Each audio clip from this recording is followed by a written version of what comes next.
Só para confirmar. Isso, foi. Bom, gente, terminado o drama, né, da tecnologia, boa noite a todos e todas. Resolvido o drama, eu não consigo ver os nomes de vocês, mas eu tenho aqui uma lista de 25 pessoas. Helenilda conseguiu entrar? Conseguiu, tá aqui. Maria Luísa, Larissa, estão todos aqui. Tupor em grade. Vocês precisam aparecer com as carinhas aí, em vez desses bonequinhos aí, tá, gente? Nós vamos combinar um dia. Eu fazia assim semestre passado. Nós vamos combinar um dia de todo mundo se falar aí, ó. Oi, seja bem-vinda. Boa noite. Boa noite. Tudo bem? Seja bem-vinda. Bem-vinda. Ainda bem que você veio a aula. Tem que vir, gente, com a cara e a coragem, igual eu, assim, ó, descabelada. Já que eu tô aqui com a cara e a coragem, deixa eu perguntar. Eu mandei o resumo. Você chegou para a senhora? A senhora já viu? Porque para mim não. Chegou. Chegou? É que para mim não ficou, porque eu mandei um jeito lá que não veio para mim. Chegou. Então tá bom. Chegaram vários já. Aí a outra também, com a cara e a coragem. Sejam bem. Oi. Professora. Tudo bem, Jéssica? Oi. Professora. Quem tá me chamando? A Josi. Oi, Josi. Diga. Eu entreguei o meu resumo nos 2 e-mails, porque eu tinha entregado naquele primeiro, sabe? Que era o primeiro lá que a senhora tinha passado, que aparece a foto da senhora com o seu esposo. Aí depois eu vi que no grupo tinha outro e-mail. Aí eu enviei no outro, tá bom? Chegou. Tá? Alguns nomes eu lembro, obrigada. Chegou. Eu também fiz isso, mandei nos 2 e-mails, porque eu estava em dúvida. Sejam bem-vindas, gente. Tudo bem com vocês? Como foram o comecinho assim da leitura? Foi fácil o comecinho? Tá tranquilo? Não é difícil esse texto, certo? Quem já leu e já mandou o resumo, né? Já viu que esse texto não é um texto difícil. Ele é um texto mais ou menos fácil de ler. Não é muito complicado, não, certo? Quem já mandou... Então, assim... Sim. Não foi difícil de ler, não. Não foi complicado, não. Não foi pra... Então, a primeira pergunta... agora já estão aparecendo os nomes, Maria Luísa. Só que está aparecendo de um jeito meio esquisito. Não aparece aqui no cantinho a opção de os pontinhos. E só está aparecendo assim. Alguns nomes. Ó, o seu, da Clécia, da Jéssica, o da Almásia, o da Larissa, da Helenilda, da Larissa aparece 2 vezes. Tá. Fica aparecendo 2 vezes. Vê aqui. Boa noite. Tudo certo aí? Sim, senhor. Tudo bem. Eu dei o seu nome? Seu resumo? Isso. Edelvan. Eu mandei nos 2 e-mails também. Eu recebi. Ah, obrigado. Edelvan, seu nome está no portal? Não. Ah, tá.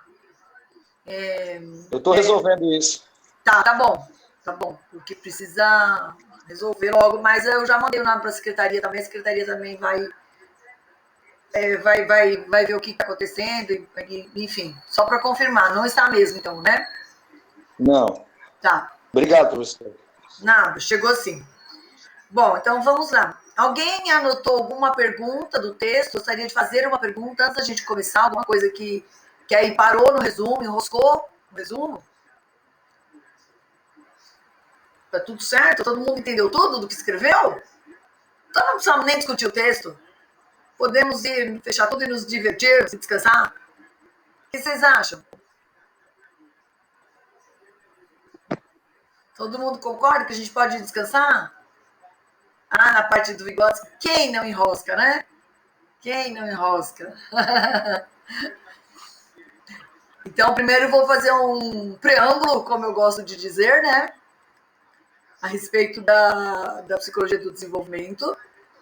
E dizer o seguinte, a psicologia do desenvolvimento é uma ciência, é uma psicologia relativamente nova entre as escolas psicológicas, né? Ditas escolas psicológicas. Por que ela é nova? Até uns 100 anos atrás, mais ou menos, se acreditava que a criança, que as pessoas, né, o ser humano só se desenvolvia na infância. Depois que ele chegasse numa certa idade, o que ele tinha que desenvolver, ele já desenvolveu. Quer dizer, o que ele tinha que aprender com 1 ano, até 1 ano de idade, ele aprendeu. O que ele tinha que aprender até 2 anos de idade, o que ele tinha que aprender até 7. Vocês provavelmente já ouviram o jargão, né? Pau que nasce torto, morre torto. Ou seja, uma criança com 10 anos que era peralta, muito peralta, era considerada assim alguém que estava fadada a ser um adulto, uma pessoa peralta o resto da vida, e pronto, danou-se, não tinha conserto na vida, né? Só que esses últimos cientistas aí dos 2 últimos séculos, Piaget, Vygotsky, Vallon, Freinet e vários outros que vocês vão estudar aí, Froebel, Pestalozzi, etc., próprio Paulo Freire, foram descobrindo que não era isso, né? Que na verdade a pessoa se desenvolve, se transforma a vida inteira, que ela vai se transformando ao longo do tempo e que existem vários fatores, vários aspectos. Então, nasceu essa escola psicológica chamada Psicologia do Desenvolvimento. E ela se tornou uma escola psicológica, uma psicologia tão importante que você tem o semestre que vem, o semestre todinho de Psicologia do Desenvolvimento. Então, o que nós vamos estudar aqui agora é, assim, um pouquinho de Psicologia do Desenvolvimento. Então, assim, 0,0001% da teoria piagetiana e 0,0001% da teoria vigotskiana. A gente vai passar o curso inteiro estudando Piaget e Vygotsky para poder estudar um pouco dos dois teóricos. Quem são os principais desenvolvimentistas? Piaget, Vygotsky e Vallon. Tem vários outros, né, que nós vamos estudar mais profundamente mais para frente, principalmente o semestre que vem. Tem um especialista na área da adolescência, que é o Erik Erikson, e por aí vai. O Piaget acabou se tornando, dentre os desenvolvimentistas, um dos mais importantes, mais conhecidos, mais polêmicos, pelo arcabouço filosófico, teórico, que ele construiu, pela estrutura teórica que ele construiu. Ele é chamado de epistemólogo, desculpa. Ele escreveu um livro chamado Epistemologia Genética, no que aborda todo o desenvolvimento humano de uma maneira bastante sintética. Todos os aspectos afetivos, sociais, cognitivos, morais, psicossociais, das habilidades, da intelectualidade. Então, ele conseguiu fazer um compêndio a respeito da epistemologia, do conhecimento do que é o ser humano e como é que ele se constitui num livro só. Claro que isso é um resumão, é como se fosse um resumão da teoria dele. É um livro muito importante, que eu gosto bastante de dizer para os alunos assim, um bom pedagogo não pode sair da faculdade sem ter lido esse livro. E ele é chamado, no mundo científico, de epistemólogo. É um dos poucos cientistas do mundo chamado de epistemólogo. Tem outros, obviamente, mas ele é um dos epistemólogos mais famosos. Vocês provavelmente já ouviram a palavra epistemologia no semestre passado, vão ouvi-la bastante esse semestre, vão ouvi-la no terceiro, no quarto, no quinto, no sexto, no sétimo e no oitavo, porque é uma palavra que aparece bastante em filosofia, em psicologia, em sociologia, em didática, enfim, em todos os componentes, praticamente. Eu sempre costumo dizer para os alunos assim, que todo aluno de pedagogia tem que comprar aquele caderninho, acho que eu até já falei para vocês, sabe aquele caderninho antigo de telefone que a gente marcava o telefone manualmente, que tinha assim A, B, C, D, e a gente marcava o telefone assim manualmente, no F a gente marcava Francisco e assim por diante. Então a gente deveria ter esse livrinho aí, e lá na palavra aí colocar epistemologia e escrever o que é, porque é uma coisa que a gente precisa consultar e saber sempre. Assim, com várias outras palavras que vocês vão aí aprender e descobrir ao longo do curso. E por que foi cunhado esse termo ao Piaget? Porque o Piaget parte da questão biológica do sujeito. O Piaget não é formado em psicologia, como se diz em alguns livros, ele é formado em biologia, mas muito cedo ele se interessou por estudar a mente humana, o comportamento humano, e foi primeiramente observando os 3 filhos, mas diferentemente do que vocês vão ouvir por aí em lives, em YouTube e etc., não foi estudando os 3 filhos que ele construiu toda a teoria dele. Tá? Vocês vão ouvir de pessoas muito famosas, muito inteligentes, falando que Piaget construiu toda a teoria dele estudando os 3 filhos. Isso não é verdade, tá bom, gente? Vocês deletam essa informação, porque isso não é verdade. Ele construiu a teoria dele baseado em muitos estudos, com muitas crianças, com milhares de crianças no mundo inteiro.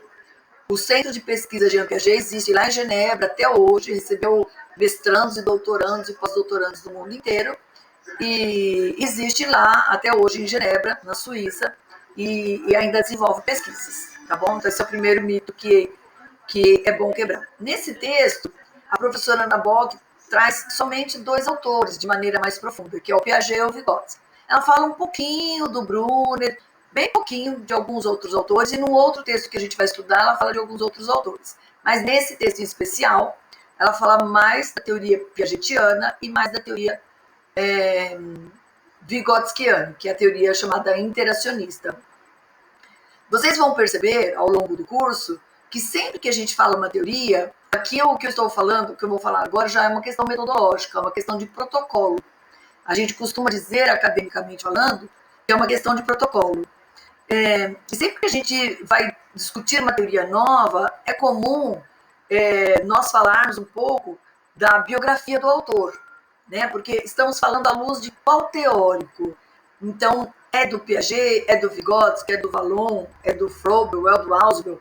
Então, a gente costuma contar assim, que ano esse autor nasceu, onde ele viveu, como a gente viu no texto do Freud, né? Que tinha uma pequena biografia dele. Então, a gente costuma contar. Então, o Piaget nasceu em 1896, no mesmo ano do Vygotsky. Se alguém pesquisou alguma coisa para entender um pouco mais da teoria do Vygotsky, deve ter descoberto que eles nasceram no mesmo ano. Mas o Piaget morreu em 1980 e o Vygotsky morreu em 1980, com 84 anos, e o Vygotsky morreu em 1934, com 37 anos. Morreu muito cedo, muito precoce, mas deixou aí mais de 200 artigos científicos, livros escritos. Era um estudioso muito ferrenho, né? Era um grande estudioso, o Vygotsky. Então, vamos falar um pouquinho da teoria do Piaget. Então, para o Piaget, o desenvolvimento acontece de dentro para fora. Qual é a grande diferença? A única diferença entre os dois, marcante. Qual é a diferença marcante? Para o Piaget, o desenvolvimento acontece de dentro para fora. Então, a criança precisa ter um desenvolvimento interno, maturacional, orgânico, para aprender. E para o Vygotsky é o contrário. O desenvolvimento acontece de fora. Desculpe, para o Piaget é de dentro para fora. Eu estou falando uma coisa fazendo desenho aqui, outro desenho, né? E para o Vygotsky ela acontece de fora para dentro, tá? Essa é a única diferença. As outras coisas que nós vamos estudar, que vocês vão ouvir falar, nós chamamos que não são contrárias, são pontos de vista diferentes. Fora isso, o que a psicologia do desenvolvimento, independente de quem seja o autor, se é Vygotsky, se é Piaget, não importa quem seja, tem em comum. Todas as teorias desenvolvimentistas consideram que nós podemos olhar o desenvolvimento a partir de 2 perspectivas. Quais são essas 2 perspectivas? Primeiro, é importante assim, a gente entender o desenvolvimento.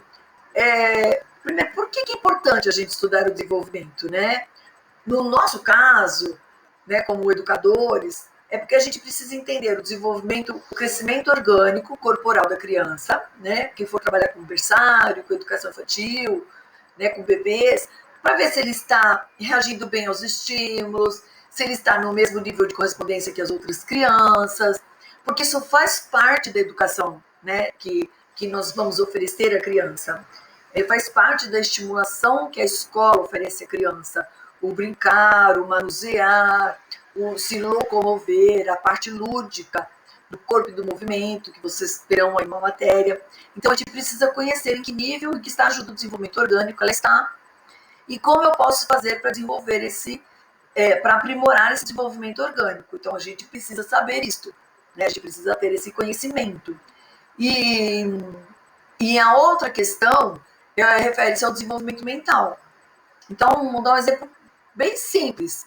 Um bebê pequenininho, né, uma criança pequenininha, ela pega lápis assim. Todo mundo já deve ter visto, né, Um bebê segurando o lápis assim, ele aperta assim, ele rasga o papel para pintar. Conforme ele vai crescendo, ele vai pegando com mais leveza no lápis, ele pinta com mais leveza. Quando ele é muito pequenininho, ele pinta fora dos contornos. Conforme ele cresce, ele pinta dentro dos contornos. Isso tem a ver com a maturação mental e com a maturação orgânica dele. Então, nós, educadores, precisamos saber como está indo essa maturação orgânica dele. Estudar o desenvolvimento humano significa ter conhecimentos das características da faixa etária dessa criança e de como ela está evoluindo, se ela está evoluindo rápida, se ela está evoluindo muito devagar, se ela está evoluindo no tempo certo, se a qualidade da evolução dela é boa, se a qualidade da evolução dela é muito precária, quais são as possíveis causas. Então, conhecer a individuação, conhecer aquele indivíduo, aquela criança, nas suas características principais, para saber no que é possível ajudá-la a se desenvolver melhor. Toda criança é capaz de se desenvolver, a não ser que vocês estão vendo aí em problemas de aprendizagem, que ela tem algum distúrbio, ou ela tem alguma dificuldade, ou ela tem algum problema, enfim, ela tem um impedimento que não permite ela desenvolvimento normal. Mas toda criança, ela é apta para observar o meio ambiente, para conviver, e, portanto, para desenvolver-se normalmente. Mas para isso também precisa que o entorno dela, as pessoas com as quais ela está convivendo, que no caso é um adulto, é um professor, é a mãe, é o pai, etc. e tal, criem condições apropriadas. Então, tanto as condições quanto aquilo que a criança traz vão ser favoráveis ou desfavoráveis para o desenvolvimento dessa criança. Em termos de fatores, que nós podemos dizer assim, os fatores é aquilo que todo mundo tem, nós podemos dizer que os fatores influenciam bastante no desenvolvimento da criança. Então, a psicologia do desenvolvimento elenca alguns fatores. Hereditariedade. Claro que uma criança, por exemplo, com síndrome de Down, desenvolve-se diferente de uma criança sem síndrome de Down. Mas a criança com síndrome de Down não se desenvolve? Não, isso é mentira, ela se desenvolve. Ela se desenvolve indiferentemente. Uma criança com a carga genética para ter uma tendência a ter uma estatura baixa, ela necessariamente terá uma estatura baixa? Não necessariamente. Vai depender do tipo de alimentação, de onde ela mora, se ela pratica esportes. Então, tem uma série de coisas que podem implicar em ela ter uma estatura baixa ou não. Pela carga genética, talvez ela esteja condenada a ter uma estatura baixa. Só que se por um acaso da natureza, ela caiu numa família que todo mundo pratica esporte, de repente ela foi praticar um esporte de alongamento, pode ser que ela fique menos baixa do que ela ficaria se ela não praticasse esse esporte. Então, a carga genética, muitas vezes, ela é determinante, mas outras vezes ela pode não ser, porque vai depender de outros fatores. Hoje em dia, existem muitos exames, que um bom pediatra e uma boa família que faz um bom acompanhamento da criança podem fazer para detectar algum problema precoce que a criança, algum sintoma precoce que a criança está aparecendo e fazer uma intervenção, tomar uma providência para solucionar algum problema de carga genética que a criança tem. E quando a gente fala em carga genética aí, nós podemos falar, inclusive, das questões da intelectualidade. Nós podemos, por exemplo, ter um bebê, uma criancinha de 1 aninho, 2 aninhos, que apresenta alguns comportamentos, algumas respostas que demonstram uma intelectualidade comprometida. E aí, com 3 aninhos, com 4 aninhos, de repente você consegue detectar um déficit intelectual. Se ela tiver uma boa assistência psicopedagógica, pode ser que esse déficit intelectual nem apareça, dependendo de qual era o grau de déficit intelectual que ela tinha. E o contrário também é verdadeiro. Eu posso ter uma criança, pensa numa criança superdotada, que nasceu em um local que não tem saneamento básico, ela come a pior comida do mundo, vive nas condições mais precárias do mundo, em termos emocionais, sociais, culturais.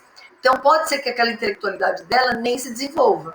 Então, não adianta ela ter herdado uma carga genética de intelectualidade alta se aqui os outros fatores não forem colaborativos para o desenvolvimento dela.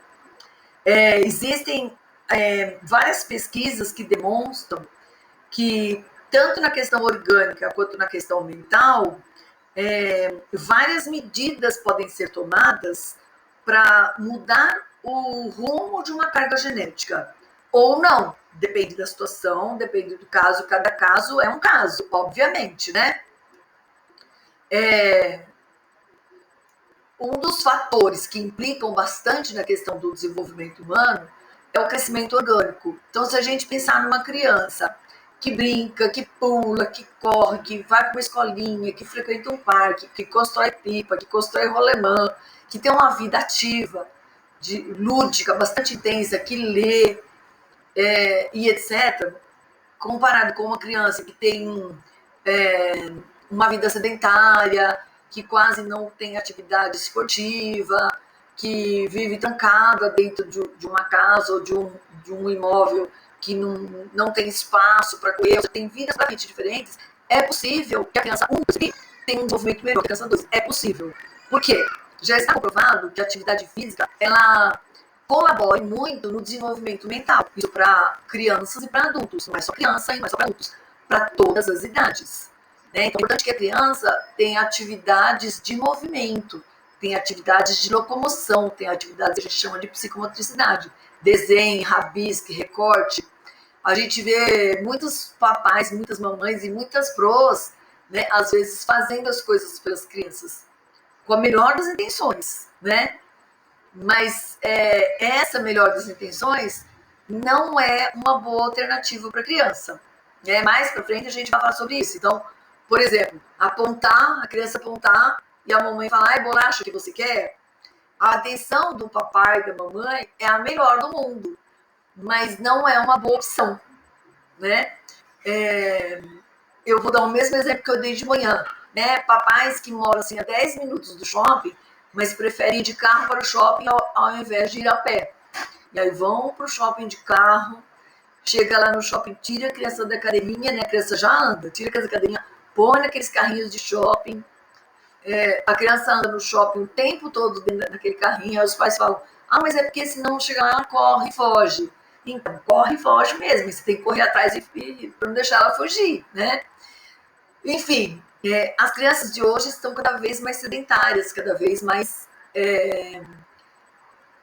assim, desenvolvendo preguiça. Aí você anda com ela 2 minutos, ela quer colo. Por quê? Porque ela está desacostumada de andar. A gente vê muito isso na rua. Né? Os pais saem com as crianças, não andam 2 minutos, a criança quer colo. Porque ela está tão desacostumada de andar que quando ela tem que andar, ela se cansa. Então, o crescimento orgânico, que se refere a esse aspecto físico do movimento, ele é muito importante para a criança. Não só para o desenvolvimento orgânico, né? Para o desenvolvimento da altura, da estabilização, para ela aprender a não cair, para o desenvolvimento do esqueleto, para permitir que o indivíduo desenvolva o comportamento, que ele tenha domínio do comportamento, domínio do próprio corpo, mas também para o desenvolvimento mental. A criança aprende a desviar de uma mesa, né? Eu costumo dizer assim, tem papais que tiram tudo que a criança vai se machucar. Claro, você não vai deixar a criança se machucando, né? É uma casa hiper perigosa. Mas se você deixar a criança a se locomover bem na casa, muito rapidamente ela vai aprender a se locomover. Um dia ou outro ela vai se machucar, mas isso faz parte do desenvolvimento orgânico dela, do desenvolvimento físico dela, né? Teve um vídeo que eu passei sobre um projeto de uma escola da Itália, que as crianças vão para o jardim, plantam os legumes que eles vão comer, colhem os legumes quando estão prontos, depois plantam, vão para a cozinha, mexem com faca, com supervisão de pessoas, mexem com faca, picam os legumes. Então, elas estão, organicamente falando, sempre na ativa com aquilo que elas precisam aprender a mexer, precisam aprender a operacionalizar. Em termos de fatores, tudo bem por aí, gente? Ninguém tem nenhuma pergunta?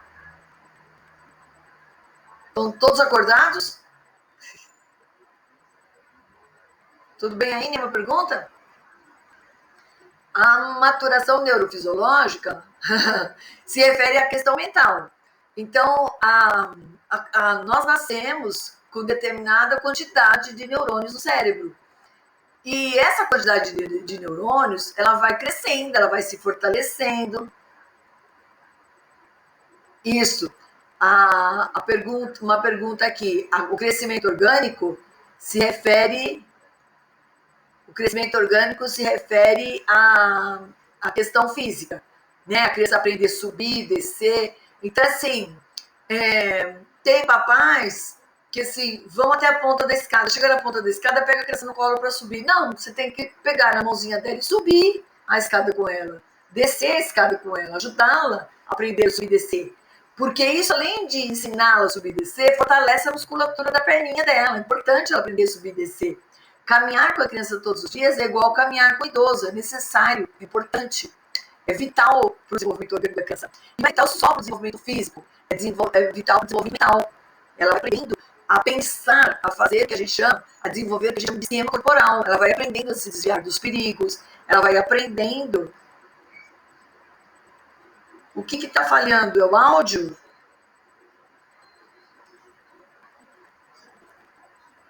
Endometília, é o áudio que está falhando? Deixa eu perguntar aqui para ela, se for o áudio, ela não está ouvindo, né?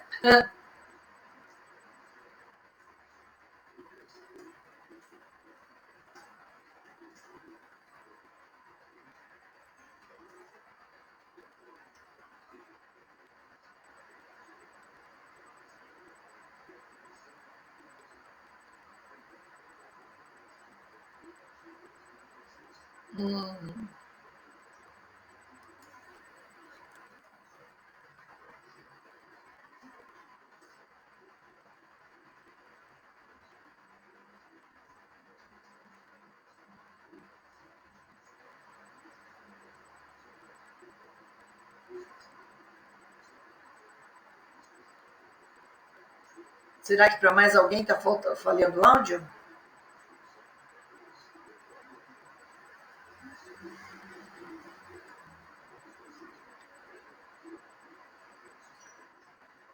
Voltou? Ou ainda está falhando?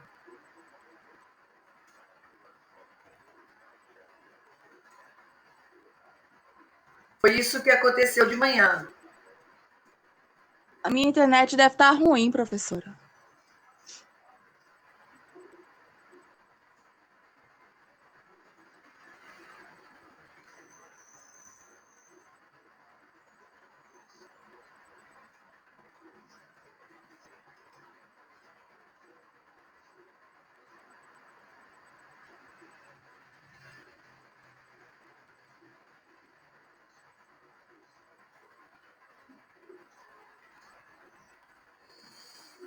Bom, e agora o que faremos? Ela fica sem assistir a aula? Agora nós temos outra pessoa com problema, né? Antes nós tínhamos uma colega, agora nós temos a Domitília com problema.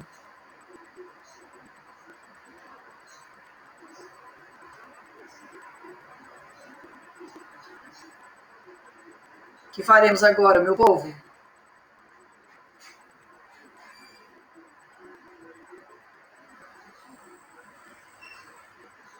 Qual é a sugestão de vocês?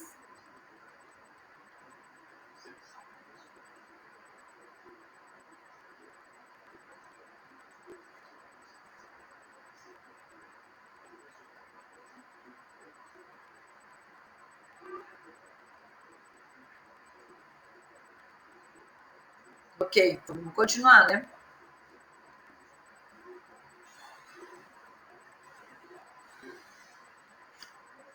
Bom, então nós estamos falando da maturação neurofisiológica, né? Que é a maturação cerebral. Então nós temos o cérebro, os neurônios que vão se desenvolvendo, que vão amadurecendo, que vão crescendo, que vão ficando fortes, né? E vão dando margem para a criança desenvolver ações corpóreas e ações mentais propícias ao desenvolvimento. Então, por exemplo, um bebê pequenininho de dias, de poucos meses, ele não é capaz de segurar uma mamadeira, porque ele não tem esse movimento de apreensão. Ele não consegue fazer esse movimento de fortemente segurar uma mamadeira. Se você der uma mamadeira na mãozinha dele, ele vai derrubar, né? Mas com alguns meses, ele já consegue segurar. Com pouquíssimos meses, ele não consegue ficar sentadinho, porque ele não tem dureza para ficar sentadinho, ele não tem firmeza. Com X tempo, ele não consegue andar de bicicleta sem rodinha, né? Lá com não sei que idade, ele só anda com rodinha, porque ele não consegue manter o equilíbrio. Chega uma hora que já consegue essa maturação neurofisiológica, que é mental, com idade X, ele já consegue manter o equilíbrio. Dá para tirar a rodinha e ele andar de bicicleta sozinho, ele consegue manter o equilíbrio.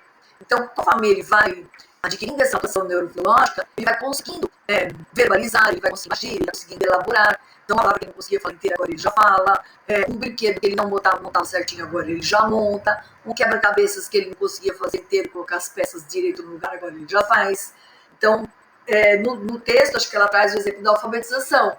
E o semestre que vem, vocês vão ter a matéria de fundamentos da alfabetização. A criança muito pequenininha, ela começa escrevendo com rabiscos. Se você pedir para ela escrever, escreve seu nome, antes dela saber escrever, ela vai fazer um rabisco para ela, está escrito o nome dela. Né? Se escreve uma história, ela vai fazer um monte de rabisco para ela, está escrito uma história. Então, o rabisco para ela representa uma ideia. Aos poucos, né, ela vai aprendendo a colocar letras, conforme as letras que ela conhece. O exemplo que eu dei da mamadeira, de um lápis, de contornar um desenho, né? Então, a primeira vez que você dá um desenho para ela pintar, ela vai passar nos traços, porque ela não tem essa motricidade, essa maturidade mental de segurar um lápis ali quando chega no tracinho. Com o tempo, ela descobre, né? Alguém ensina, se você contornar aqui, você não passa. Então, ela descobre, alguém ensina, e ela começa a pintar de uma maneira mais bonita, mais harmoniosa, mais adequada. O outro fator importante é o meio ambiente. Então, o meio ambiente, são os estímulos, né? Tudo aquilo, todo o conjunto de influências que estão naquele meio ambiente, que vão influenciar positivo ou negativamente a criança, né? Estimular de modo a fazer ela se desenvolver bem ou não se desenvolver bem, é o meio ambiente. Então, o ambiente, por exemplo, onde as pessoas falam calmamente, existe uma tendência, uma probabilidade dela falar calmamente. Um ambiente onde todo mundo grita, todo mundo se agride, todo mundo é muito estressado, todo mundo é muito nervoso, tem uma tendência dessa criança se tornar uma criança nervosa, agitada. Um ambiente onde paira o medo, provavelmente vai influenciar essa criança com o sentimento, com a emoção do medo, né? Ela sentir medo também. Então, a estimulação verbal, mas muitas pessoas falando errado, é possível que ela erre também. Muitas pessoas falando palavrão, é possível que ela fale palavrão também. Então, tudo que está no meio ambiente acaba influenciando a criança direta ou indiretamente. Eu sempre digo para os alunos assim, tomar muito cuidado com o que fala perto de uma criança. Mesmo na mais tenra idade, a gente às vezes tem a impressão que as crianças não estão ouvindo, não estão entendendo. Estão sim, muito bebês, às vezes muito pequenininhos, eles já estão entendendo o que está sendo dito, ou às vezes não entendem explicitamente, o que é pior, né? Às vezes é pior ainda.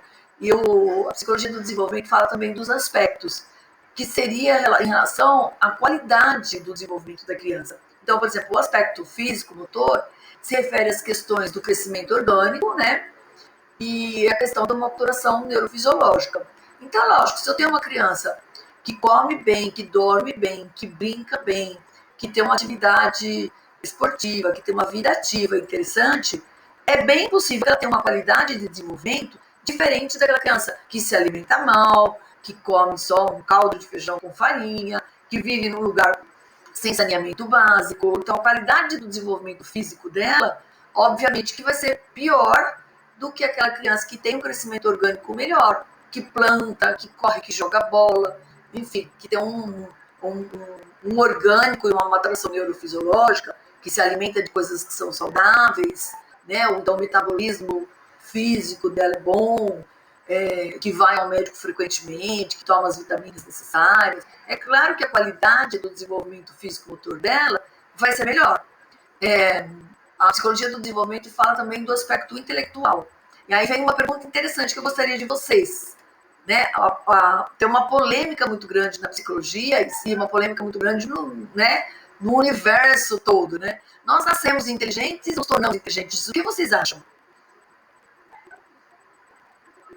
Todos já gente. Eu acho. Professor, eu acho que nós somos inteligentes, né? Nós nascemos? Acho que nós nos tornamos inteligentes. Nós nos tornamos? Isso. Não sei, eu acho que sim. Quem acha também que nós nos tornamos inteligentes? Quem acha que nós nascemos inteligentes? O que vocês acham? Nos tornamos... Nos tornamos... Pelo menos quem está respondendo, parece que a maioria nascemos Nascemos inteligente? É uma pergunta bem polêmica, né?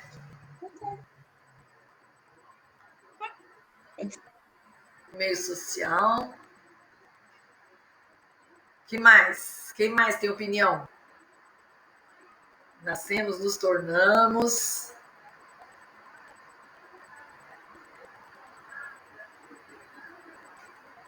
Olha, até hoje a psicologia não chegou no consenso, né? É uma das coisas que a psicologia mais estuda, né? Tem os defensores da genética, que a gente nasce inteligente, tem os defensores do que nos tornamos, e até hoje não chegou-se no consenso.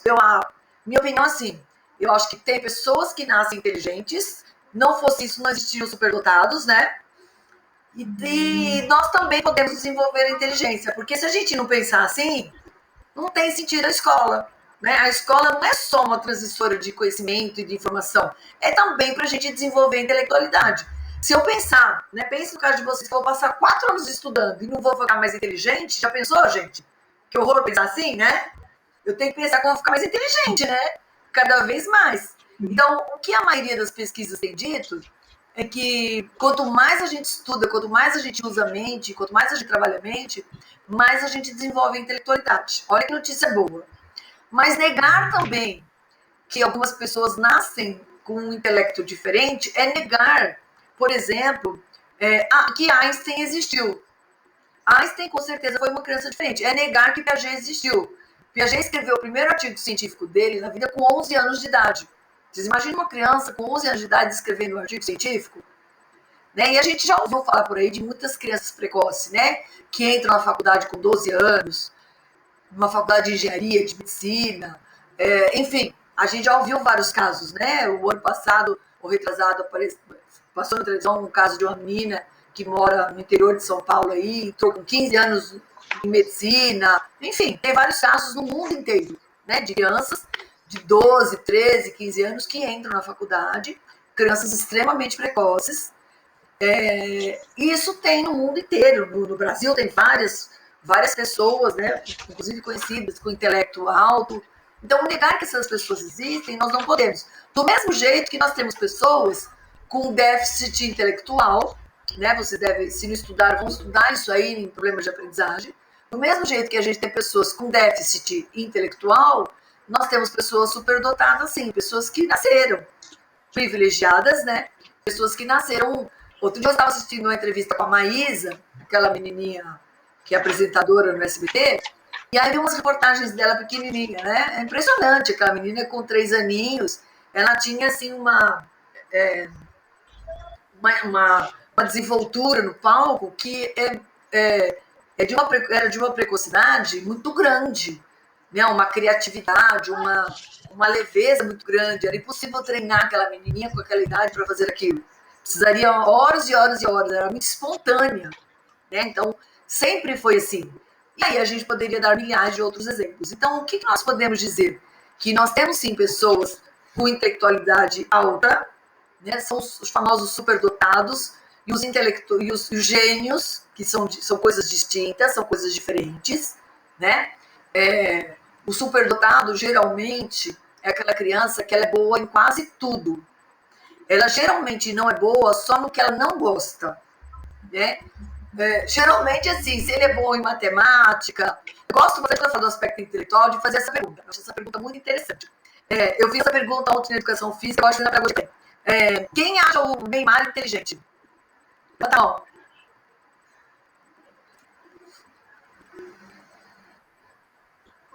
Quem acha o Neymar inteligente?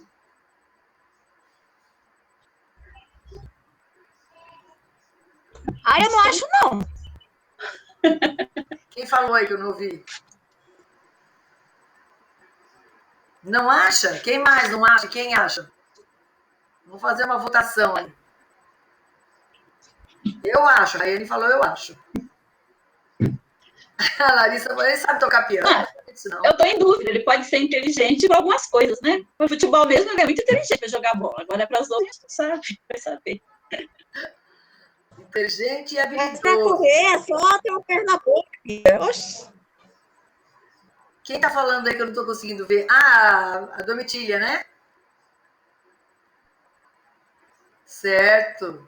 Josefa falou que as jogadas dele é necessário... Agora, outra pergunta. Quem acha que ele sabe matemática? Hã? Fala de novo aí. Quem falou aí? Não entendi. Ah, certo. Tá, imaturo ele é mesmo, né? Concordo. Agora, uma outra pergunta. Quem acha que ele sabe matemática?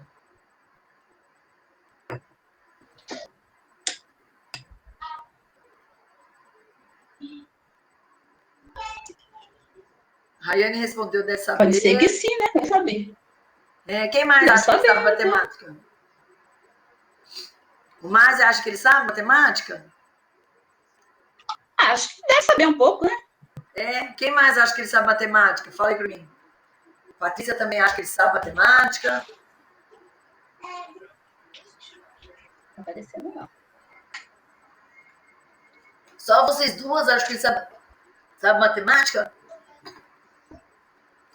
Então, gente, eu tenho um segredo para contar para vocês. O Neymar sabe muito matemática.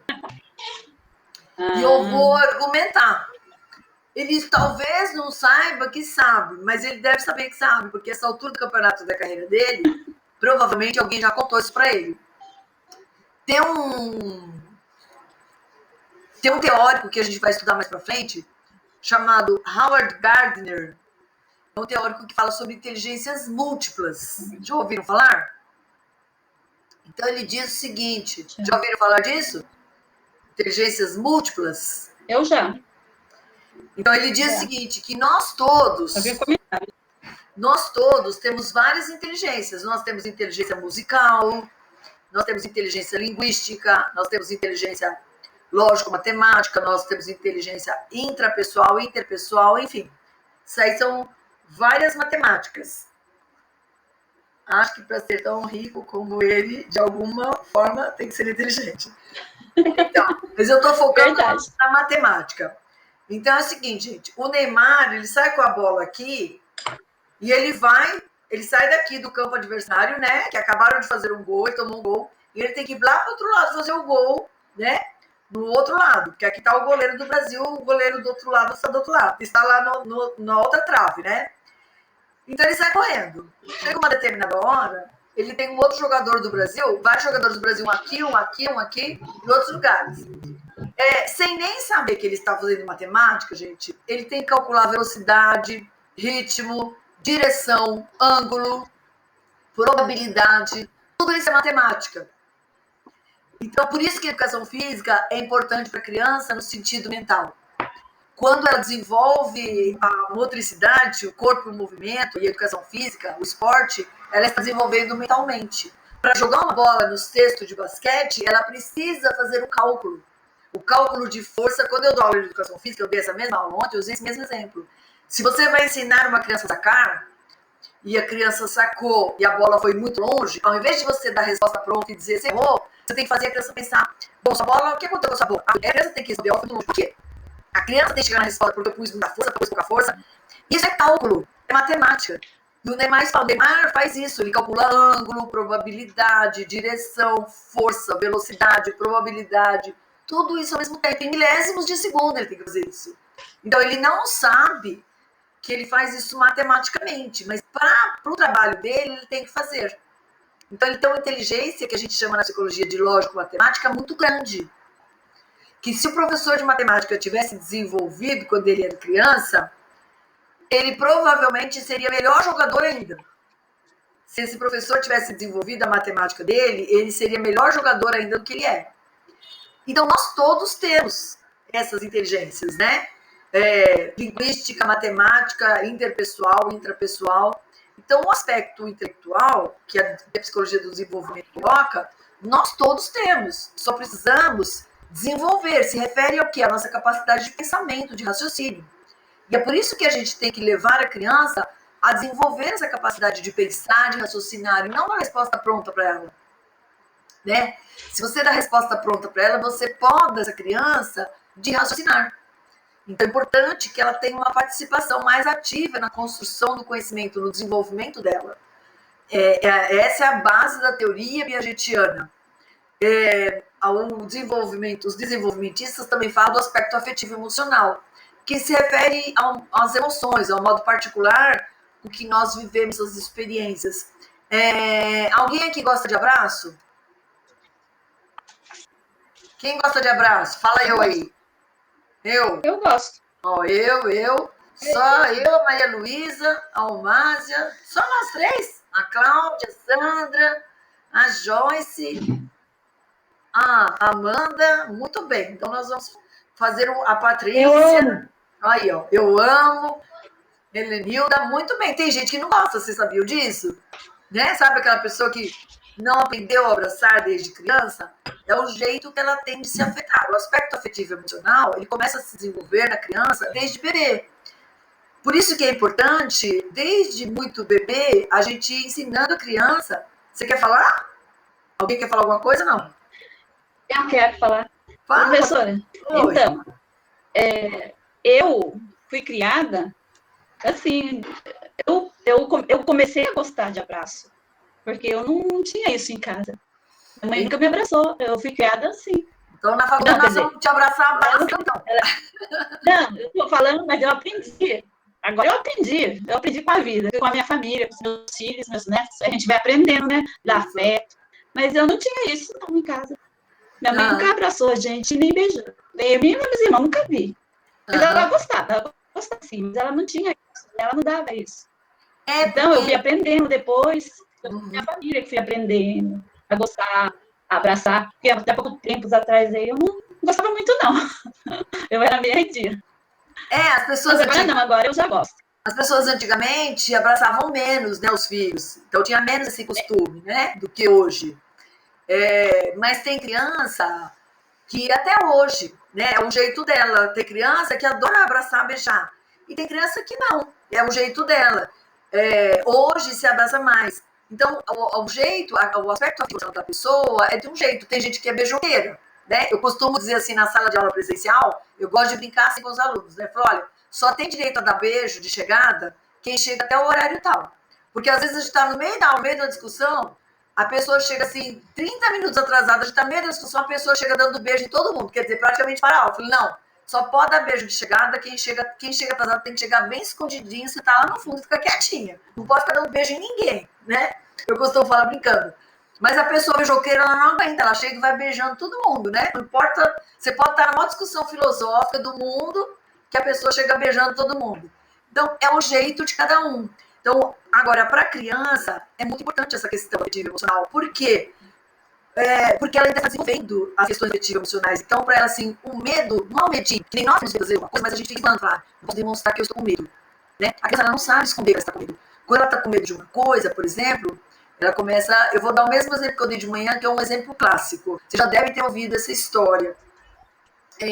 Às vezes tem um bebê, uma criança assim, dos 2 aninhos, que tem um comportamento bom, uma criança boa, 2, 3, 4 aninhos, uma criança boa, educadinha, não sei o quê. De repente ela começa a ficar uma criança peralta, birrenta, faz xixi na roupa, derruba suco, briga com os amiguinhos, a escola chama, e ninguém descobre o motivo. A mãe, o pai fala, não sei o que está acontecendo, não sei o quê, e conversa de cá, conversa de lá, e leva no psicólogo, às vezes conversa. De repente, do nada, o professor ou alguém, conversando assim do nada com essa criança, ela deixa escapar que a mamãe e o papai vão ter outro bebê. Ou que estão pensando em ter outro bebê. Aí você, bingo. Você fala, essa criança era filha única, neto único, está com medo de perder o troninho de rei. Né? Alguém disse para ela, ou que vai ter outro menino, acabou. É suficiente para ela começar a sentir medo de perder, né? Então, aí você tem que aconselhar os pais, olha, você tem que começar a dizer assim, olha, você vai ganhar um irmãozinho, olha que bacana, você vai ser o irmão mais velho, né? Você vai ajudar a mamãe, olha que legal agora, não sei o que. Quer dizer, essa criança ela começa a ficar com medo e ela não sabe lidar com esse medo, né? E quer dizer, cada criança reage de um jeito, e por aí vai. Então, ela está em medo, às vezes, né, houve caso que o pai está desempregado, que vai ser despejado, que não tem o que comer, alguém está doente, a mãe está doente, alguém vai morrer, alguém morreu. Enfim, ela não sabe lidar com esses medos. Então, a qualidade do desenvolvimento dela começa a ser comprometida. A qualidade da vida dela, né? Ela passa, às vezes, não comer, não dormir direito, acordar assustada, enfim, a fazer mais birra, a ter mais frustrações, a ter acesso de raiva, a ficar manhosa. Ela muda o comportamento. Toda criança que muda o comportamento, você pode suspeitar que tem alguma coisa acontecendo com ela, na maioria das vezes. Né? Pode ser que não, mas na maioria das vezes tem sim. E aí a gente já liga direto com o aspecto social. Quer dizer, todo o social que está no entorno daquela criança, né, a maneira como ela reage diante das situações que estão em torno dela, que envolve outras pessoas, né, pai, mãe, escola, família, irmãozinho, tudo aquilo que envolve o entorno dela vai ser determinante para as respostas que ela vai produzir, né? As crianças normalmente, assim, desde muito bebezinho, elas vão aprendendo que são seres humanos, elas vão sentindo que são seres humanos, né? Quando ela vai para o peito da mãe, lá já na maternidade, no primeiro contato com a mãe, semestre que vem nós vamos estudar um pouco mais aprofundadamente isso, na teoria piagetiana, em outros teóricos. No primeiro contato com outro ser humano, ela já vai se descobrindo ser humano, ela vai se constituindo como ser humano, nesse psicológico dela, como um ser psicossocial. Então, o social é muito importante. Então, como eu falei anteriormente, apesar do Piaget, por exemplo, dar uma ênfase muito grande para o orgânico, ele não desconsidera esse social também. Ele considera esse social como parte importante, integrante do desenvolvimento humano também. Em nenhum lugar vocês vão encontrar escrito que o Piaget não considera o aspecto social importante. A grande diferença é que o Vygotsky ele dá uma ênfase maior, bem maior, ao social. Então, uma ênfase muito mais importante ao social e ao cultural. Mas o Piaget também dá. E um outro aspecto importante é que o Vygotsky não divide por fases, por períodos, e o Piaget divide.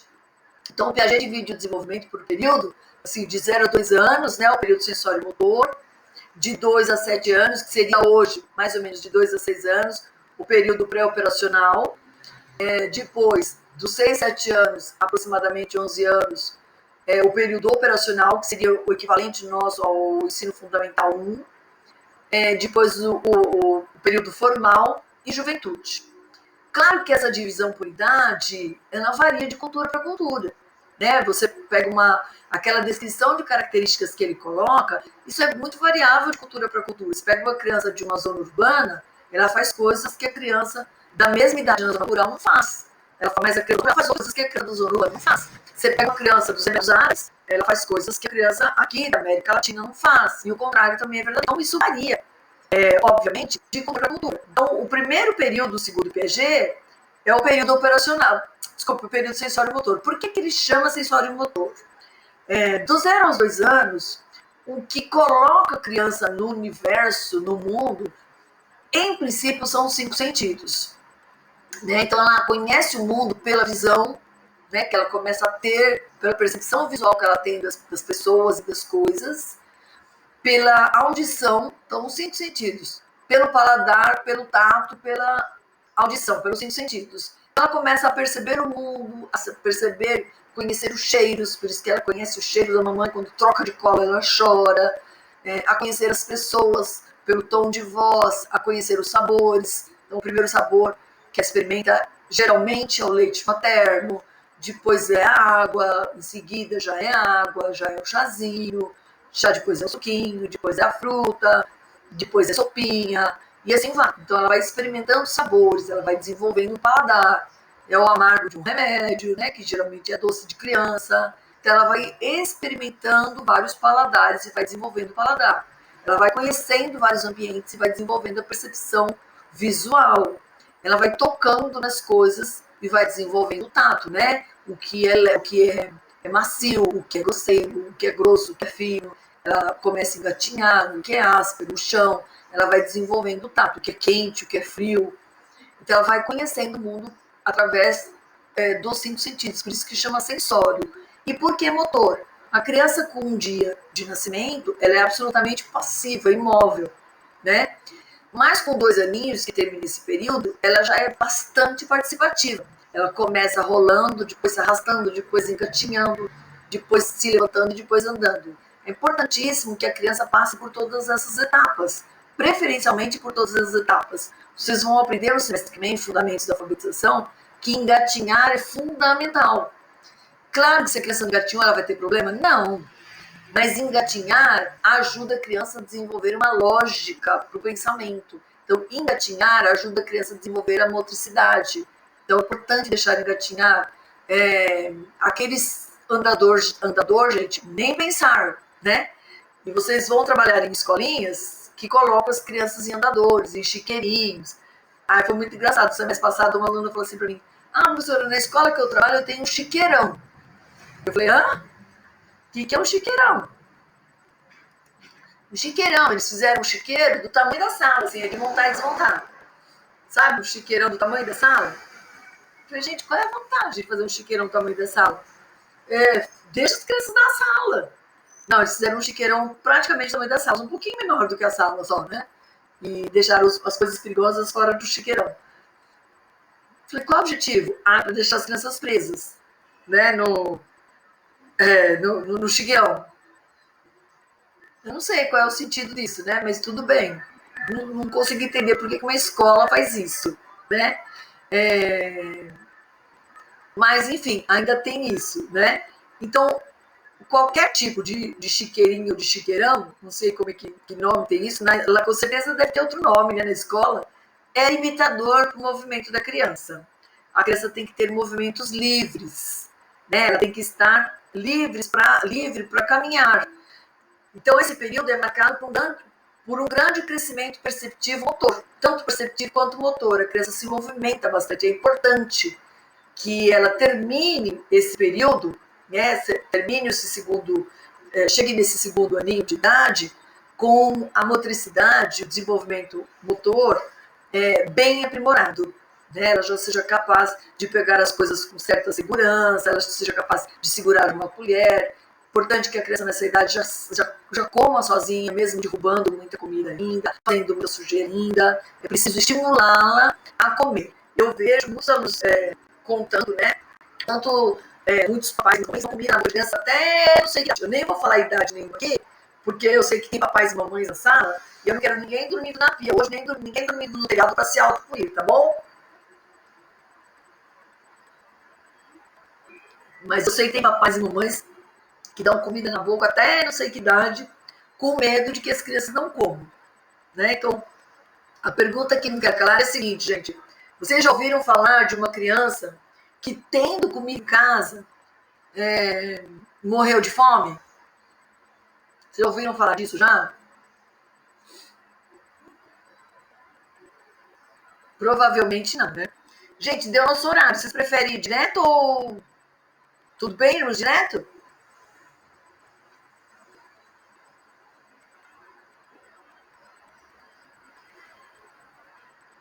Se tem mais características? Tem, ainda estamos nele. Ainda não fechamos nele, não. Então vamos direto, né? Professora, deixa eu te fazer uma pergunta. Pergunte. Assim, minha filhada, ela não chegou a engatinhar, ela só arrasta o bumbum no chão. Isso não seria um problema, né? Não, de jeito nenhum. De jeito nenhum. Entraria no modo também do engatinhar, só que de forma diferente. Exatamente. Cada criança tem um jeito. É importante ela ter feito esse movimento com o corpo, ter trabalhado o corpo. Porque é uma forma da criança, a gente chama de esquema corporal, uma forma da criança conhecer que o corpo dela tem uma função de locomoção. Então, não tem problema, Entendi. Não. Uhum. E só mais uma pergunta. Minha tia, ela, não deixa a filha dela pegar nem comida, essas coisas, porque tem pais que, não gostam que a criança se suje, essas coisas. Só que eu vi na internet que é muito bom a criança ter essa relação com a comida, né? Ela conhecer o que ela tá comendo, ela pegar, palpar. Isso daí também é confirmado, né? É confirmadíssimo, é importantíssimo que a criança pegue a comida, sinta a comida. Né? No início que ela está começando a se alimentar sozinha, ela vai pegar alface com a mão, ela vai pegar feijão com a mão, ela vai pegar ervilha com a mão, ela vai pegar melancia com a mão. Ela não vai de cara comer com garfo e faca e colher, ela vai comer com a mão. Depois, aos poucos, ela vai percebendo, né? Conforme ela vai avançando de fase, a gente vai vendo as outras fases, ela vai percebendo, pelas regras sociais, ela vai percebendo tudo com a mão. Conforme ela vai sendo estimulada, ela vai aprendendo a comer com o talher. Né? Não certinho ainda, se sujou. Então é importante ela se sujar, é importante ela não levar bronca porque se sujou. E aos pouquinhos ela vai aprendendo. Ela só vai aprender se ela passar por essas fases. É importante ela passar por essas fases. E como eu falei, né, tem pais que às vezes dão uma mamadeira para a criança até não sei que idade. Eu não vou falar a idade aqui, porque às vezes já aconteceu, eu falo assim, tem pais que dão uma mamadeira até a idade X. Aí virou e assim, professor, eu dou para minha filha, ela tem essa idade. Aí eu fico toda sem graça, né? Porque... Então eu não falo a idade. Eu falo assim, tem pais que dão mamadeira para o filho até a idade X. Né? E numa idade que a criança não precisa mais de mamadeira. Às vezes na escolinha, vocês vão perceber quando vocês fizeram estágio. Às vezes na escolinha, o professor ensina a criança a tomar o leite no copo, e a mãe e o pai, quando chegam, falam assim, mas em casa, se eu não der a mamadeira, ela não toma. A criança não toma. Mas pai, mãe, tenta, porque aqui ele toma no copo as outras crianças. Não, mas eu já tentei, ele não toma. Por quê? Porque esse pai, na verdade, essa mãe infantiliza a criança em casa. Eles têm um problema. Né? Eles gostam de ter a criança, um bebezinho. Então, eles não querem que aquela criança cresça, ou não querem ter trabalho, porque no copo corre o risco de sujar, corre o risco de derrubar. Então, eles preferem uma madeira que vai se fazer menos sujeira. Então, isso é muito complicado, porque atrasa o desenvolvimento da criança. Né? Atrasa bastante o desenvolvimento da criança. Então, isso acontece em todo lugar. É um dos problemas que a escola enfrenta, e às vezes a escolinha não quer confrontar os pais. Então, o que eu digo bastante para os alunos? Vocês têm que ter argumento.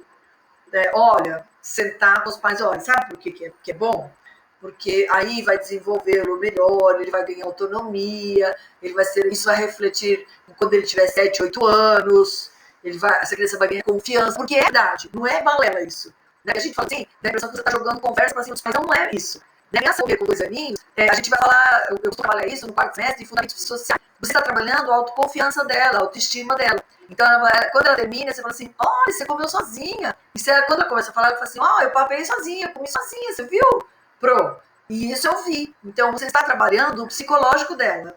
Numa ação física, numa operação física, que é comer, você está trabalhando o psicológico dela. O autoconhecimento, a autoimagem, a autoestima. O aspecto afetivo e emocional está sendo trabalhado no simples ato de se alimentar. Porque ela vai se sentir satisfeita. Ela costuma dizer assim, a criança, você viu como eu cresci? Eu comi sozinha. Você vai falar, muito bem, comeu mesmo. Olha, quando você chegou aqui, você era pequenininho. Não comia sozinho. Agora você já come sozinho. Então, você está trabalhando autoestima, autoconfiança, segurança. E os pais precisam compreender isso. Agora, vocês, né, é que tem que ter esse argumento na ponta da língua.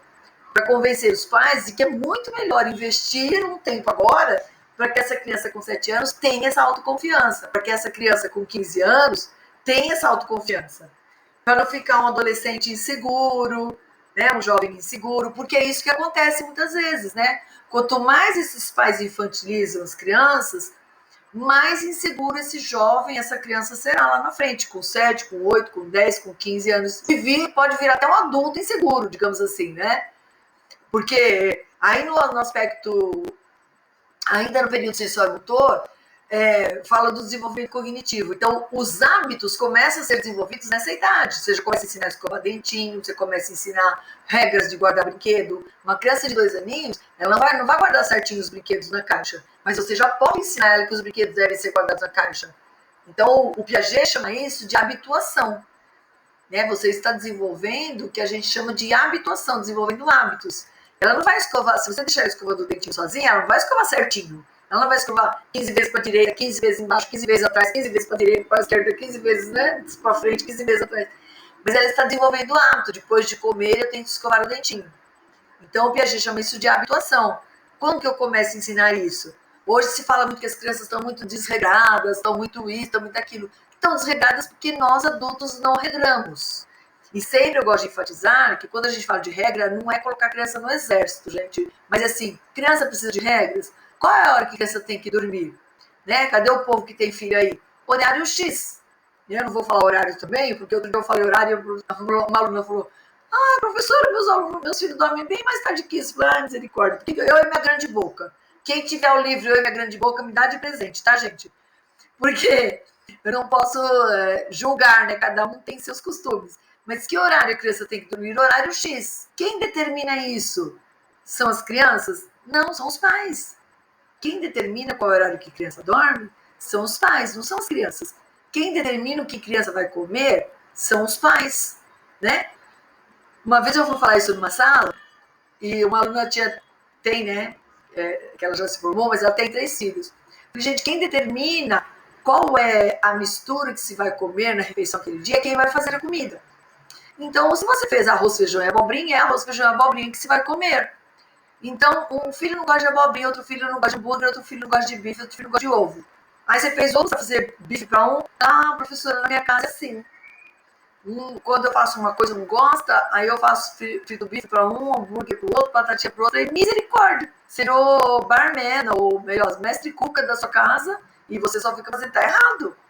Eu sinto muito, não é para vocês trazerem casos pessoais, né? Eu sempre peço isso, mas tá errado. Quem determina o que se vai fazer, quando eles tiverem idade para fazerem sozinhos, você manda fazer, se você puder, né? Dependendo da casa, os pais não deveriam deixar. Mas enquanto é o adulto que faz, é o adulto que determina o que vai comer, é o adulto que determina que hora a criança vai dormir. Né? Só assim você vai desenvolver o hábito nessa criança de que ele é um ser social, portanto, um ser regrado e que tem que obedecer as regras daquela casa. Né? De que algumas coisas, como ser social, ele precisa compreender que é feito de determinado jeito. Ele só vai se tornar uma criança educada se ele souber cumprir essas coisas. Senão fica muito complicado. Né? A criança de 2 aninhos, ela já tem condições de compreender esses hábitos. E ela já tem condições de compreender, de desenvolver novas formas de perceber as coisas, os objetos, as cores, quer ver um exemplo clássico com criança de 2 aninhos? Alguém tem filho de 2 aninhos aí? De 0 a 2 anos? Ninguém tem filho de 0 a 2 anos aí? Quem tem filho de nome composto, assim, tipo Pedro Henrique, João Paulo, João Pedro? Ninguém tem filho de nome composto? Professora, eu tenho uma neta de 2 anos e tenho um nome composto também. Como ela chama? De 2 anos, Maria Eduarda. Mas ela vai fazer 14. Eu tenho uma de 2 que está aqui, que ela compreende tudo. Como ela chama essa de 2? Lorena. Ah, mas é só Lorena? Lorena. A Lorena tem 2 anos. E ela só chama Lorena? Tem 16 anos. Quem mais tem? Lucineida? Quem mais tem? A Cláudia Lucineida. tem... Lucineida? Eu tenho um filho que chama João Carlos, mas fez 16 anos agora. Ah, e o da Cláudia, tem quantos anos? O Vitor Augusto.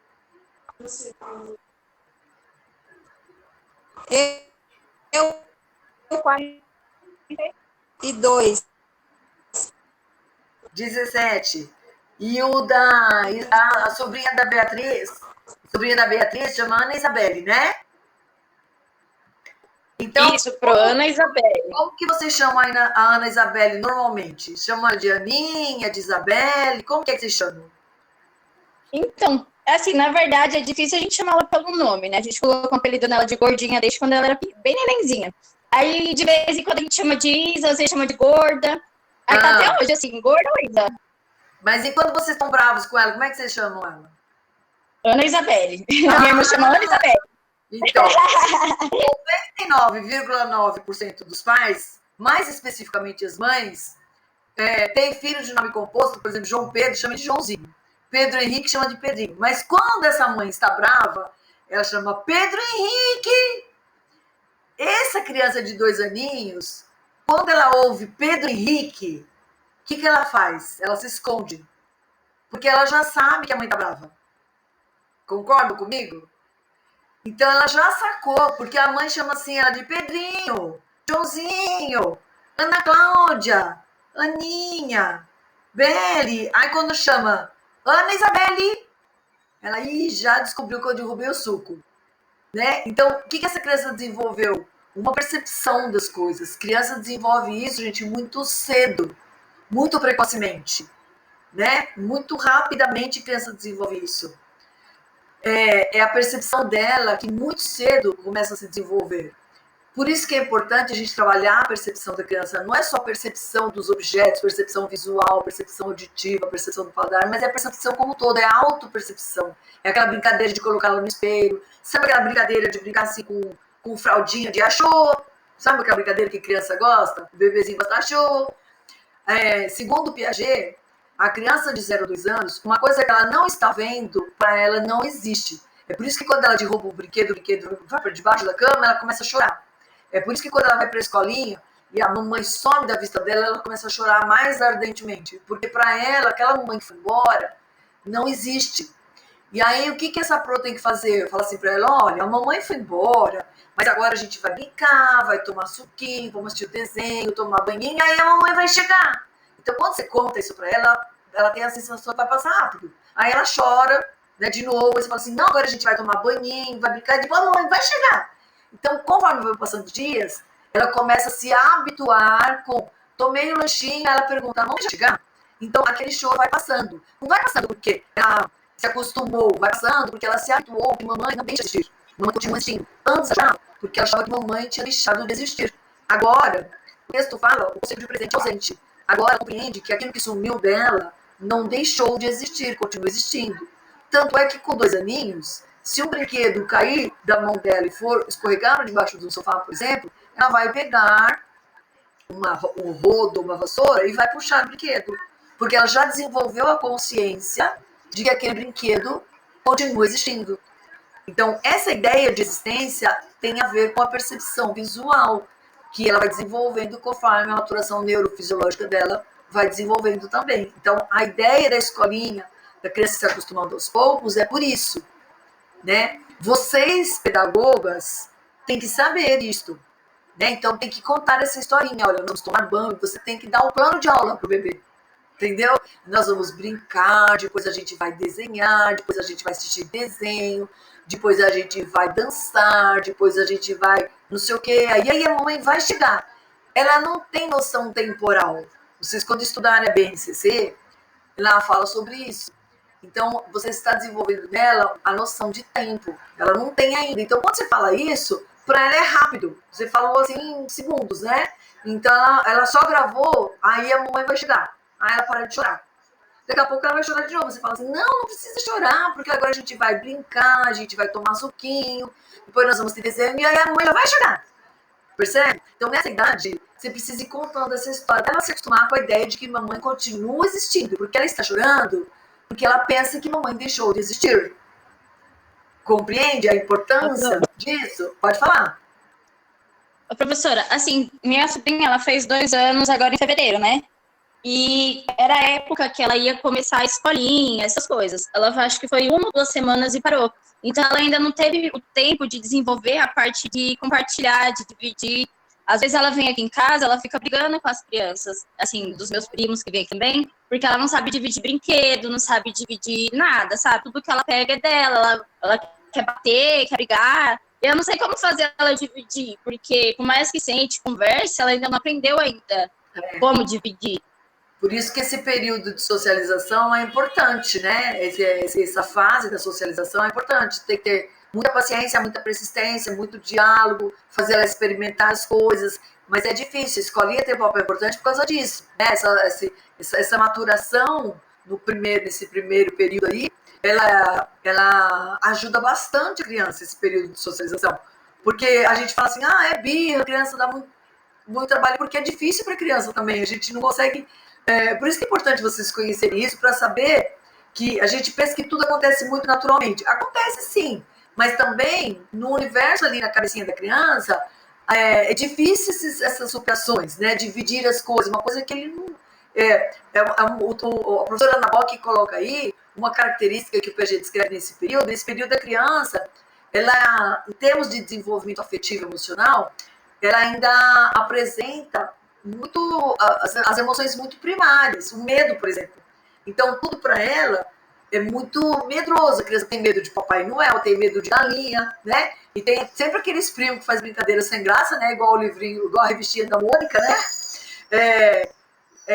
Ela se liga muito nos brinquedos e às vezes não quer dividir, ou então ela se apega a um brinquedo e quer aquele brinquedo, ela quer posse daquele brinquedo. Por quê? Porque ela é muito egocêntrica nesse período. Que característica tem o egocentrismo nesse período? É uma característica de egoísmo mesmo, mas não é egoísmo no sentido que a gente conhece. É um egoísmo assim, ela vê o mundo só sob o ponto de vista dela. Ela não enxerga o mundo sob o ponto de vista do outro. Por exemplo, se essa criança chama Beatriz, pegar o nome da Beatriz que tem aqui na minha frente, né? Se ela chama Beatriz, ela acha que só ela chama Beatriz no mundo. Se a mamãe dela chama Beatriz, por exemplo, é muito comum acontecer isso na escolinha. A mamãe dela chama Beatriz. Ela chama escolinha, aí o amiguinho novo fala, minha mãe chama Beatriz. Ela fala assim, não, é a minha mamãe que chama Beatriz. Para ela, é inadmissível outra criança ter uma mamãe chamada Beatriz. É a minha mamãe que chama Beatriz. Então, a vovó é só dela, o papai é só dela, o brinquedo é só dela. É difícil para ela dividir. Com o processo de socialização, é que ela vai aprendendo a dividir. Então, ela tem uma característica muito forte, o egocentrismo. É egoístico no sentido de que ela só vê o mundo a partir do ponto de vista dela. Esse texto não traz alguns outros conceitos piagetianos, mas o Piaget, em termos de linguagem, classifica o pensamento infantil de uma forma muito característica.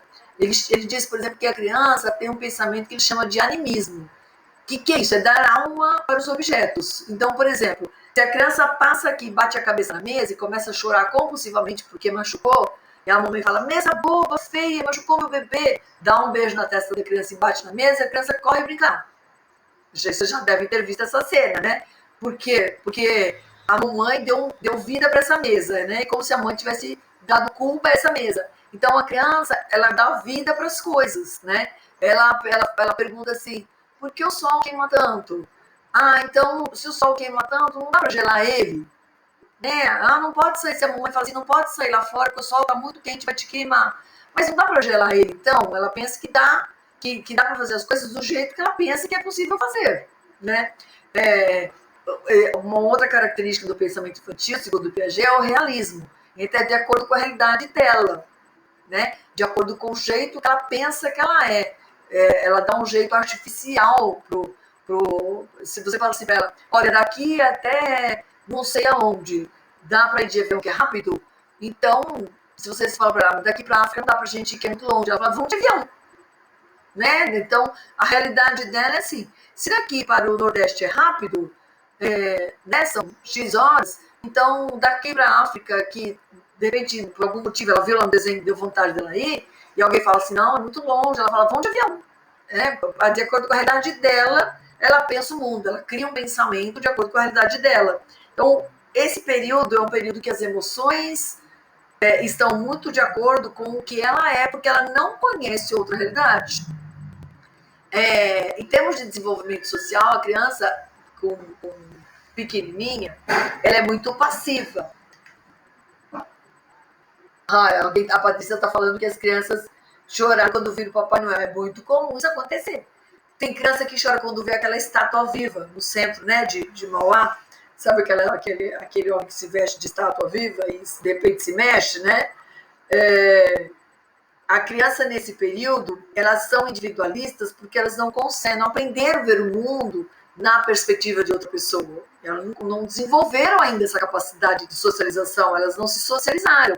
E é por isso que elas não conseguem fazer isso. Então, não é que elas não fazem porque não querem, não fazem porque não aprenderam a fazer, né? Essa é a diferença. Então, às vezes eu vejo adultos brigando com a criança assim, deixa de ser egoísta. Então, não é que ela é egoísta porque ela quer ser egoísta. Ela é egocêntrica, na verdade o nome certo é este, porque ela não é egoísta porque ela não aprendeu a socializar. Então, precisa ser ensinado. Olha, então você precisa conversar com a criança e ensinar, olha, dá um pedaço da sua bolacha, né, que outro dia, quando você vier aqui e você não tiver bolacha, ele também vai dar o pedaço dele. Agora, eu acho muito estranho, tem pais que dão instrução para a criança, né? Olha, você vai levar seu lanche, o lanche que eu ponho para você aqui é muito melhor do que o lanche que aquelas crianças comem. Então, não vai ficar dividindo seu lanche com os outros, não. Eu já vi, né, crianças contando que recebeu essa instrução do pai, tá, gente? Eu já vi. Enfim, deixa para lá essa conversa, né? Que mais? Então, elas são egocêntricas por causa disso. Oi. É que nem no semestre passado, a gente teve uma aula de corpo e movimento, e a gente estava conversando com a professora sobre as crianças, porque toda semana tem um dia de brinquedo, né? Isso. E aí os pais pegam e mandam aquele brinquedo que a criança mais gosta de brincar, então fica um pouquinho mais difícil da criança dividir. A criança não vai querer dar aquele brinquedo que ela tanto gosta na escolinha para outra criança que ela não conhece direito ou que conheça. Claro que não, né? Tem que ser um brinquedo que ela desapegue, né? Tem que ser um brinquedo que ela desapegue, porque ela possa desapegar para poder brincar com outras crianças. Não pode ser um brinquedo fuleiro, que também as outras crianças vão brincar, mas também não pode ser um brinquedo predileto. Até porque se quebrar, né? Se acontecer de outra criança pegar e quebrar, como é que vai ficar a história? Vai ser uma confusão lascada, né? Então, se é um brinquedo para ser brincado coletivamente, tem que ter bom senso, né? Mas parece que vira mais uma sessão de exibicionismo, esse é o meu ver, do que isso. Né? Se eu dirigisse uma escola desse tipo, eu aproveitaria esse dia para as crianças construírem brinquedos e socializarem brincando com os brinquedos que elas construíram coletivamente. Uma pipa, um não sei o quê, enfim, né? Pegaria latinha, reciclagem e coisas, estátuas para construir um teatro, porque realmente eu vejo muita confusão e muitas queixas em relação a essa história do dia do brincar. Já vi essa história de criança com brinquedo que quebrou, era o principal brinquedo, era o brinquedo predileto, exatamente isso que você falou. Então é muito complicado essa história do brincar, né? Professora. Oi. Oi. Então, na escolinha do meu sobrinho estudava, né? Porque agora tá só em casa, ele tem 4 anos. A escolinha que ele estuda, lá não é brinquedos normais, não. O telefone deles é um pedaço de madeirinha, os carrinhos são tudo assim, de madeira, essas coisas. Então, tem brinquedos, ensina as crianças na horta, tudo mais. Beleza. Aí ele pega um pedaço Aí em casa ele pega um pedaço de madeirinha, faz com telefone. Baratinho. Jogos e brincadeiras têm que voltar ativa, não esses brinquedos comercializados, né? É isso que vai ajudar, porque qual é o objetivo do brincar? O objetivo do brincar é desenvolver na criança a ludicidade, o conhecimento e a socialização. Então não precisa ser com esses brinquedos comercializados. Pode ser com qualquer tipo de objeto que propicie essa troca de experiência com outra criança. Não precisa ser com esse brinquedo que é caro, com o brinquedo predileto da criança, porque esse não é o objetivo. O objetivo não é ela levar o brinquedo predileto e ficar brincando com o brinquedo predileto dela. O objetivo é ela desenvolver algum conhecimento, ter uma troca de experiência, socializar. Então, né, perde todo sentido. Por isso que eu falei, se eu dirigisse uma escola, eu deixaria esse dia para as crianças construírem coletivamente o brinquedo, fazerem os brinquedos de sucata, construir mesmo um teatro, uma dança, uma gincana, muito mais útil. Até porque, por exemplo, vou pensar na criança de 0 a 2 anos, né, que está desenvolvendo, ela é inativa, passiva praticamente, mas com 2 aninhos, ela já tem uma atividade, ela já desenvolve uma participação. Então, só que ela ainda, afetivamente, ela é muito imatura. Se você deixar levar uma criança de 2 aninhos levar o brinquedo, ela não tem maturidade ainda, ela ainda é um pouco egocêntrica, ela está saindo do egocentrismo. Então, ela já tem uma participação ativa ali com as outras crianças, né? Mas ela ainda não sabe respeitar as regras, ela não tem uma maturidade boa. Aí fica bem difícil de você estabelecer regras que elas saibam cumprir. Né? Em termos de desenvolvimento social, ela já tem participação, mas ela não tem maturidade suficiente para cumprir essas regras. Em termos de desenvolvimento moral, vamos dizer assim, ela sai da anomia, que é aquela falta de regra total. A palavra anomia significa regras. Então, o bebezinho de um dia, ele não tem regras nenhuma, né? Você vai trocar o cocô de bebezinho, ele põe a mão no cocô, põe a mão no cabelo, né? Às vezes você vai trocar uma fralda, tem que enfiar a criança no banho, porque ela fez a maior sujeirada, né? Como eu falei, ela vai comer, ela põe a mão no feijão, põe a mão na sopa. Mas com 2 aninhos, ela já sai daquela falta de regras total e vai para o que a gente chama de heteronomia, que é uma regra ditada pelo outro. Mas dizer que ela vai cumprir cegamente a regra, ainda não. Ela não tem. Porque ela ainda é muito imitativa. Ela faz o que o outro faz. Ela faz o que o adulto faz. Ela fala o que o adulto fala. Então, se o adulto falar não pode, ela vai falar não pode. Ela vai imitar. Ela não tem dessa autonomia. A autonomia dela é muito pequena. Né? Então, se o pai falar, você vai levar esse brinquedo, mas não vai dar na mão de ninguém, porque se quebrar, eu vou comprar outro. A criança, na idade, ela ainda tem um certo grau de maturidade. Então, se ela birra que quer levar aquele brinquedo, o pai e a mãe cede, deixa ela levar, se o pai e a mãe não têm autoridade sobre essa criança, né, de não deixar ela levar o brinquedo, imagina se a escola vai ter. Se o professor vai ter que fazer para arrancar da mão dessa criança esse brinquedo para guardar, não vai. Né? É bem difícil, é bem complicado.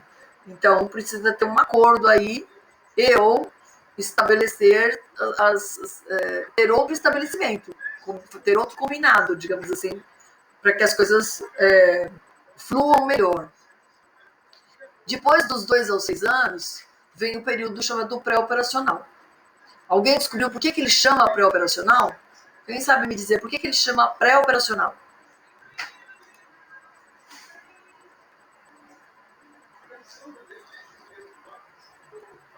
Todo mundo de uma vez, não, hein? A linguagem, professora? Que mais? Mas por que tem esse nome? Pré-operacional? Porque... Por quê? Aí eu não sei explicar. Seria porque a criança vai começar a desenvolver aquilo que ela começou a aprender? Por exemplo, quando ele começa a aprender, entender o que o adulto explica, mais ou menos isso? Também. Que mais? Alguém mais arrisca? Professora, Eu. será que é porque ele entra na fase dos porquês? Também.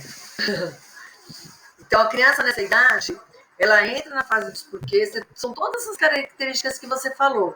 E apesar dela ter se desenvolvido... Cadê? Alguém quer falar? Apesar dela ter se desenvolvido bastante, ela ainda é muito dependente do adulto, né?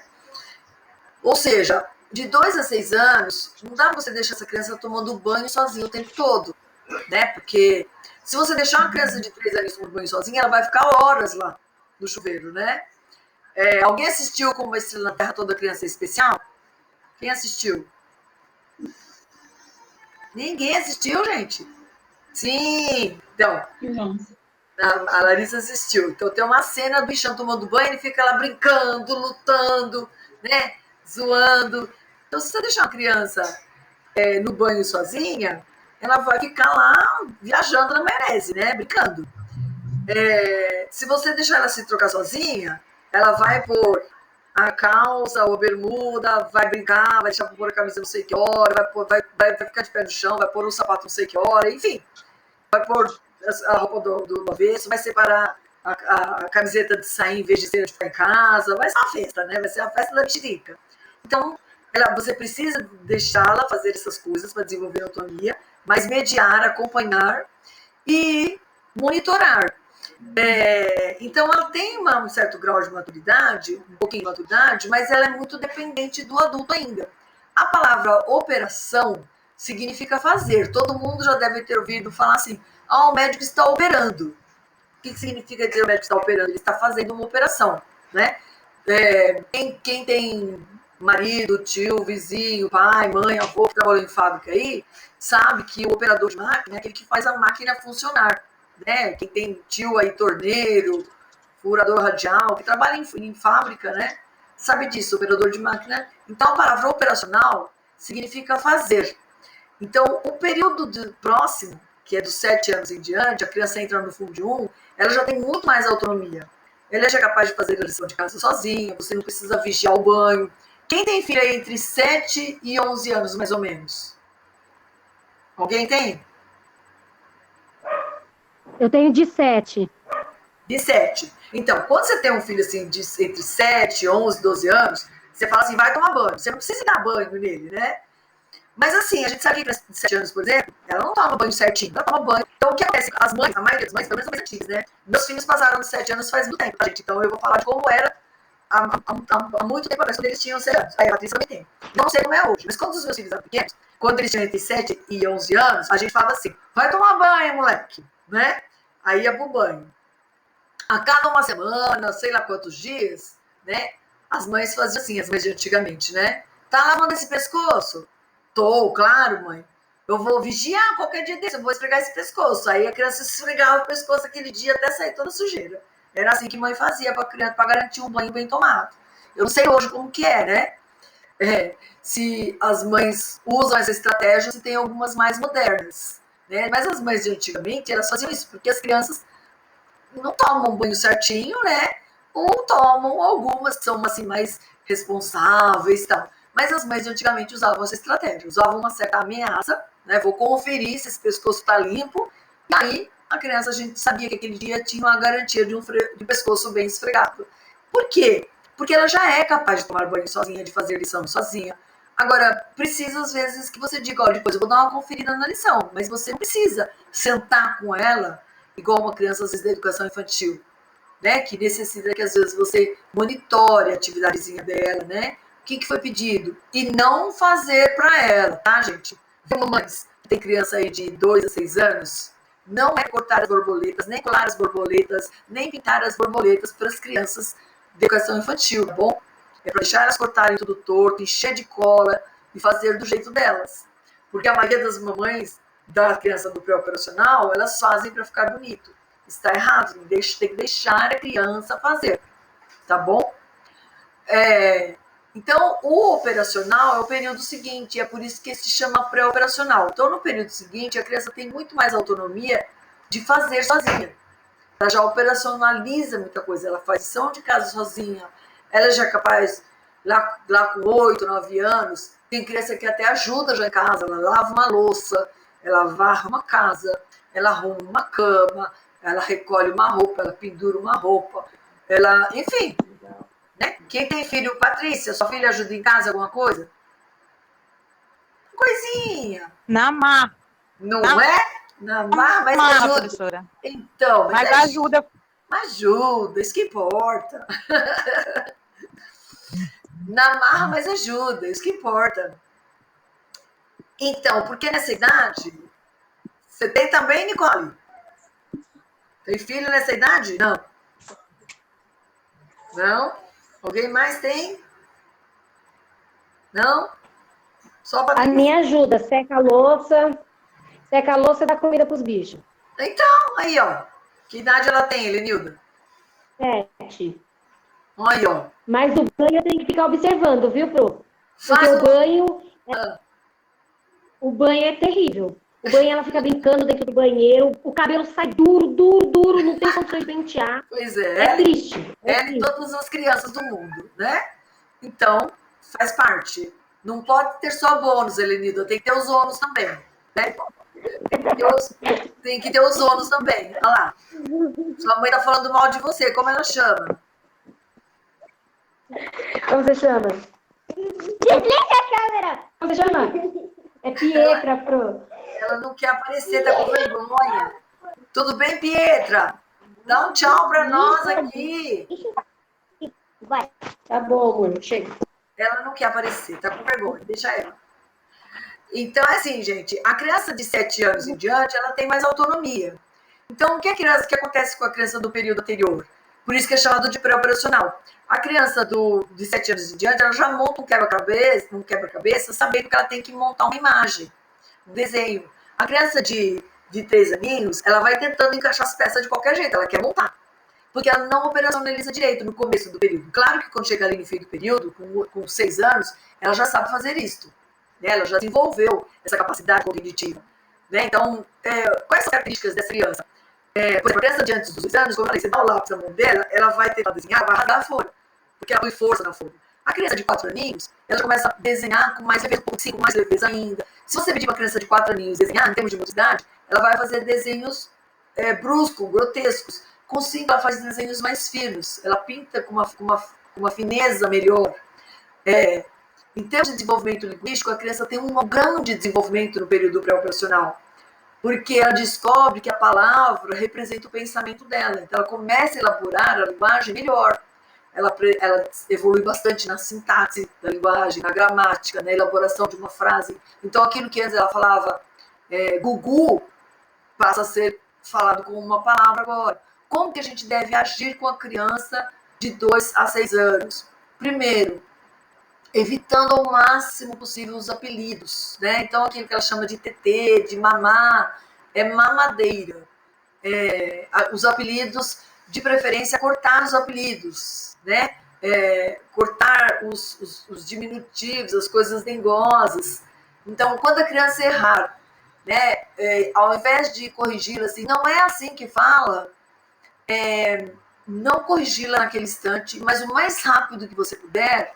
Diz assim, a criança falou, vamos pegar o exemplo de uma criança disléxica, que fala assim, eu posso pegar a vaca em vez de faca para cortar o pão? Então você não precisa corrigir, não é vaca que fala, é faca para cortar o pão. Em vez de você fazer isso, você pode dizer assim, nós vamos pegar a faca e cortar os pães, porque a faca corta os pães melhor, os pães vão ficar melhor, cortado melhor se a gente cortar com as facas. Pronto.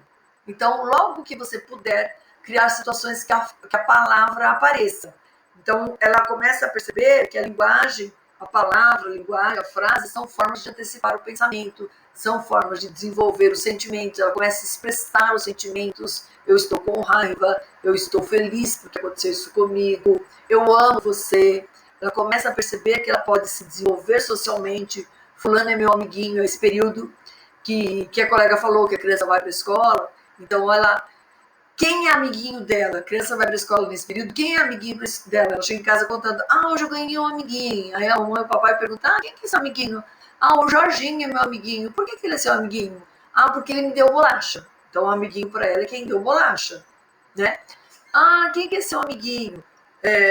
No outro dia, fulano não é mais meu amiguinho, porque hoje ele não quis me dar bolacha, né? Então, deixou de ser amiguinho dela aquele que não quis dar bolacha. Mas o outro virou amiguinho dela porque brincou com ela. Então, aquele já não é mais amiguinho, mas tem um outro amiguinho que brincou com ela. Então, ela vai se desenvolvendo afetivamente, socialmente, intelectualmente. Ela vai aprendendo a elaborar desenhos, elaborar os rabiscos, dependendo da criança, até elaborar a intelectualidade mesmo, né? Quando você ensina que 1 aninho é menor que 2 aninhos porque tem 2 coisinhas, 2 maçãs, é maior que uma maçãzinha só. Então, vai desenvolvendo a intelectualidade através da fala, da linguagem, da brincadeira, do jogo simbólico, né? As crianças gostam muito de brincar. Então, a partir dos jogos que são criados, por isso que eu disse, né? Eu deixaria o dia dos brinquedos para um dia de brincar, de construir com a criança, né? Teatro, cinema, jogos, fantasias, coisas que as crianças, assim, prazerosamente têm uma participação colaborativa entre eles. É muito importante essa troca entre as crianças do que eles estão desenvolvendo. Esse momento é um momento importante, principalmente para a criança entre 2 e 6 anos, porque é um período de muita socialização para a criança, um período muito importante para a criança de socialização. E é um período que tem mais troca afetiva, mais troca socioafetiva entre as crianças. Muitas amizades infantis se estendem para a vida toda, nasce desde a educação infantil, muitas vezes, né? Mais especificamente no ensino fundamental 1, mas às vezes desde a educação infantil, assim, percorrem a educação básica toda juntas. Gente, só um segundo, eu vou pegar uma água aqui, tá? Água. Isso é tudo.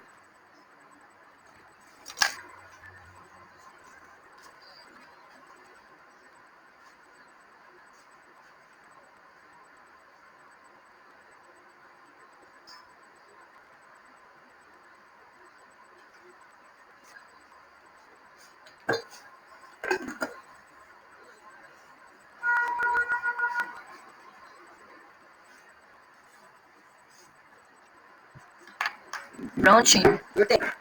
Desculpa, mas aí de Arimauá? Todo mundo é Arimauá?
Moro em Mauá, pronto.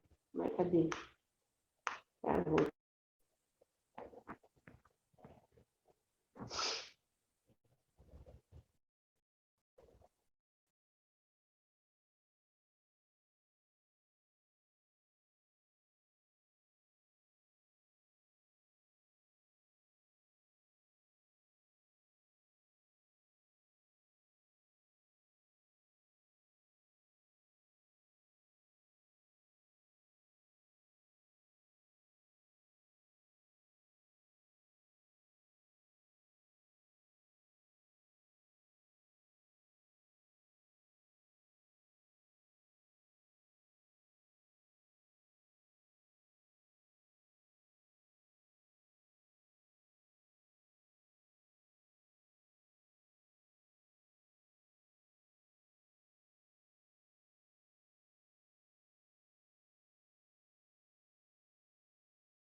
Professora, a senhora consegue me ouvir?